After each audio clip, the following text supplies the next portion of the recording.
দর্শক সবাইকে স্বাগত জানাচ্ছি।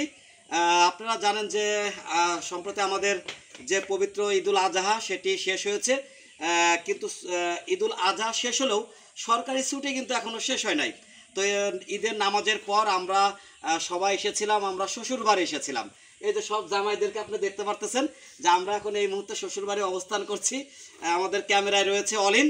তো এখানে আসার পর দর্শকে যেটা আপনাদেরকে দেখাচ্ছি যে আমাদের এই কাকা শ্বশুর হয় তাদের বাড়িতে যে পরিমাণ আম, এই পোলাপান আমরা সবাই চলে আসছি। কাকার আম আজকে আমরা খাবো। আমি ওকে একটু বলি যে দেখেন দর্শক, চমৎকার। এইটা হচ্ছে কি আম কাকা? এটা ল্যাংড়া। এটা ল্যাংড়া আম, দারুণ মিষ্টি দর্শক। আর বিশেষ করে শ্বশুর বাড়ির আম, এটা তো আরও বেশি ভালো লাগবে। আমি যদি একটু অলিনকে বলি যে অলিন আমগুলো যদি একটু দেখাতে, যে কি দারুণ আম আছে। চলে আসো বাবা, হ্যাঁ চলে আসো, একটু আমগুলো দেখাই। আর সবচেয়ে বড় কথা এই যে আম দর্শক, খুব মিষ্টি। এই পিছনের আমটা আছে ব্যানানা। ব্যানানা এটা কি আম? ব্যানানা। ব্যানানা, হ্যাঁ দেখাও অলিন, একটু জুম করে দেখাও তো বাবা। এই যে দর্শক, এটি হচ্ছে ব্যানানা। ব্যানানা গাছে কিন্তু ম্যাঙ্গো, ব্যানানা ম্যাঙ্গো, এবং এটি কিন্তু অনেক এসেছে। কাকার একদম কাকার অনেক বাগান, অনেক আম গাছ। তো আমরা আশা করেছি যে আমরা এখানে যে কয়দিনই থাকবো ইনশাল্লাহ আম খেয়ে যাবো। যে দেখতে পাচ্ছেন আমাদের আর এক জামাই, তিনি শ্বশুরবাড়ি এসে আম খাচ্ছেন আর খাচ্ছেন। পোলাপানের কি অবস্থা? যে ভালো। তুমি কি আম খেয়েছো? কেমন মিষ্টি? কেমন?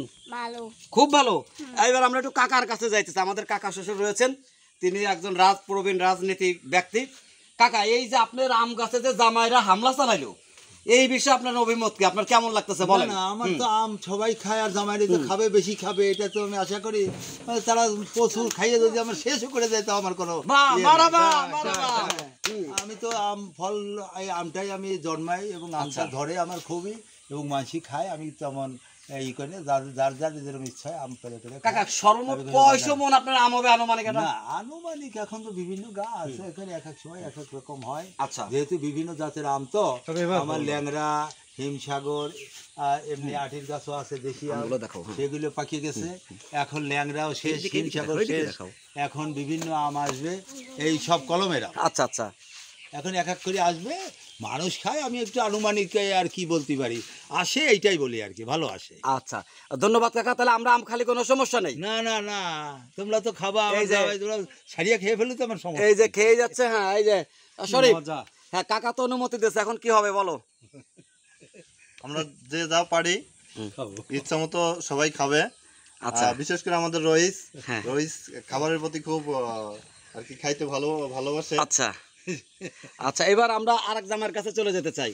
হ্যাঁ, আপনি এখনো খাওয়া শুরু করেন নাই, তা আসলে আম যে মিষ্টি আমি পাচ্ছি, আপনার অনুভূতি কি বলেন?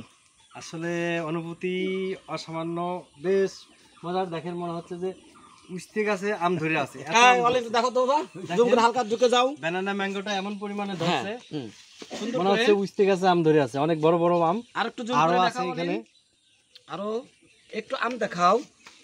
এই যে দর্শক, হ্যাঁ অনেক বড় বড়, এবং ভিতরে অনেক আম রয়েছে। জি, আমরা খাওয়া শুরু করবো নাকি? জি জি, আম খান। দর্শক পোলাপান আপনারা দেখতে পাচ্ছেন যেখানে অনেকে কিন্তু রয়েছে।